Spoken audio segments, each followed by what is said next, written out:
welcome back to the podcast. This is Mike Rice. I am in Beijing, China, and you are not, unless you are, of course, and then, let's have a beer.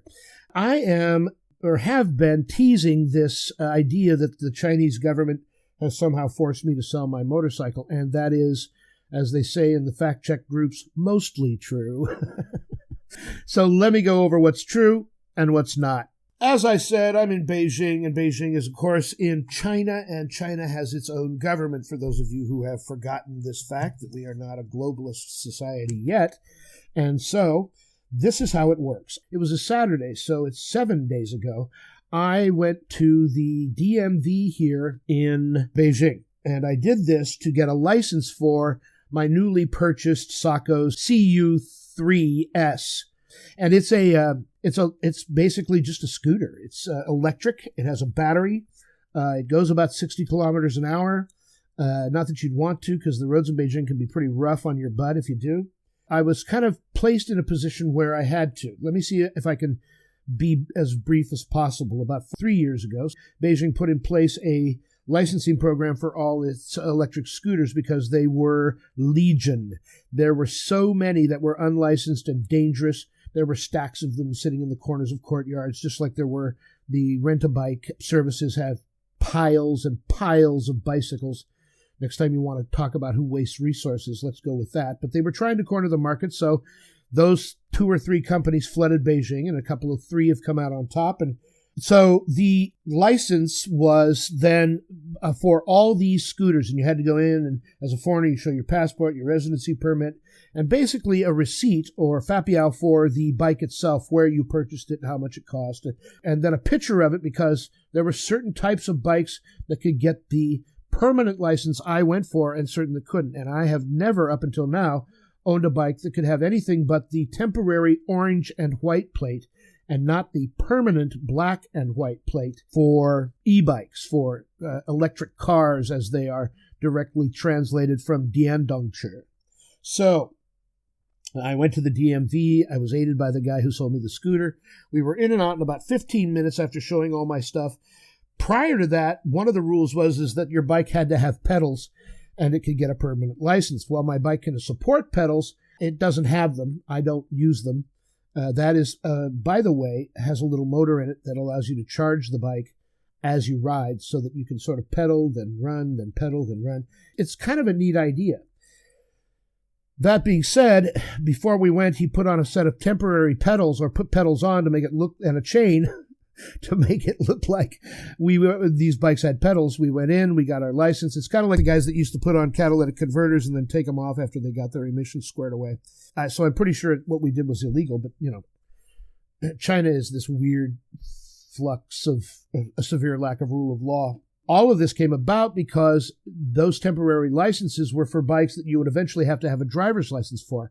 When I came to China, I had about a year left on my driver's license, and it didn't even occur to me until it was too late to get it done, so I just let it slide. So now I no longer have a driver's license in the United States. What I didn't know was that I could actually transfer it. Now I have to take a test, which is no big deal, except that the test in China is, out of 1,000 questions, you have to answer 100 with a 95% passing rate.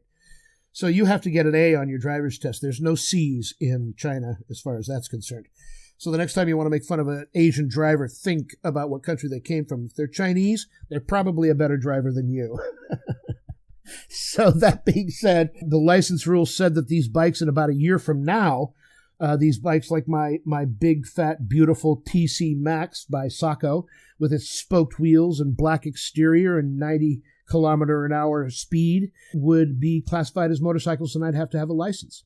So I thought, well, let's sell it now before the market doesn't allow me to get what it's worth, and sell it to somebody who's more interested in making sure that it's licensed properly, etc. I sold it for about 13,000 kwai, 14,000 kwai, and I ended up spending 9,000 kwai on this new red girlie scooter. And I say girlie scooter because I kind of turned it into one. I put hand warmers on it because I'm telling you, there is nothing colder than a dry cold. And I don't care what anybody says.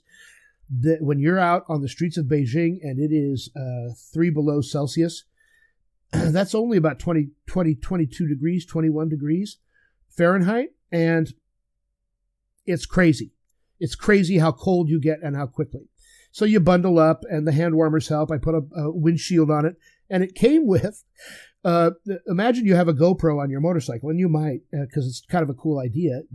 This comes with a camera embedded in the fairing up front, and you hook up your cell phone, and you can track I have all the trips I've taken on my scooter in my cell phone. This is the Soco company, S-O-C-O. You may have heard of them. There may even be a dealership in Seattle or certainly in California. These bikes, of course, will be the bikes that are probably going to be the most popular are the motorcycles themselves. They have a limited range, but they are a kick in the butt to ride, and they're torquey as hell, and they're fun. They're not meant to cruise. You don't go out on the open road with them, so they will, until such time as batteries become better, be city bikes. That's why I sold my scooter. I said I don't want to be part of this licensing process until I have a Chinese driver's license, which is number 2 on my list. Learn Chinese, get a Chinese driver's license. And 3, get rid of all the stupid stuff I have. So number 3, done. And they took me down. They got me the license.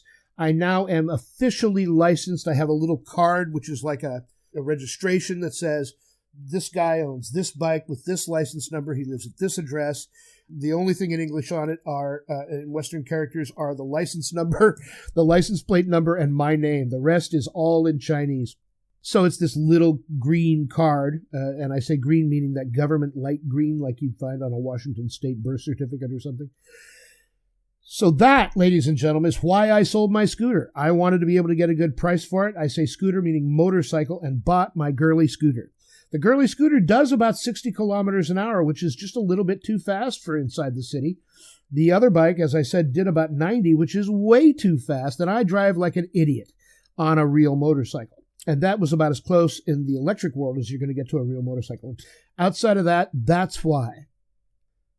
So you guys in the United States need to solve the presidential problem. I have solved my scooter problem. I don't know what's taking you so long. If you're ever in Beijing, look me up. My name is Mike Rice. These are the China stories. Thanks for joining me. Remember, always be courageous and kind. And we'll see you next time.